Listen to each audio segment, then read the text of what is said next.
আইছিলাম অটোতে কইরা, এখন মগরা থেকে হেলিকপ্টারে কইরা যাইতাছি। ভাবা যায় কি দিন আইলো মগরা। ওইটা কি মগরা কুইজবাড়ির মেট্রো রেলের লাইন না? পোলাপান আন্দোলন করছিল, সরকার শেষমেশ বানাইয়াই ফেললো। আর স্কুলের টিফিন টাইমে মগরা থেকে সোজা টাঙ্গাইল গিয়া পোলাপান বিরিয়ানি খাইয়া আসে। সময় লাগে মাত্র 5 মিনিট।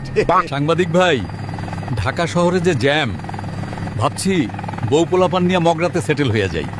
আমিও ভাবছিলাম। কিন্তু মেট্রো রেল হওয়ার পর জমির দাম গুলশান ফেল মারছে। ঢাকার মানুষ তো এইখানে জমি কেনার লেগে সিরিয়াল দিতাছে, কিন্তু তারা কইছে মগরার লোক ছাড়া কারো কাছে জমি বেচবো না।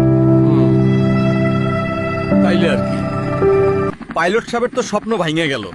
আসলে মগরা এখন এমন এক লেভেলে চলে গেছে, এইখানে থাকতে হইলেও কপাল লাগে। আমরা চলে যাচ্ছি।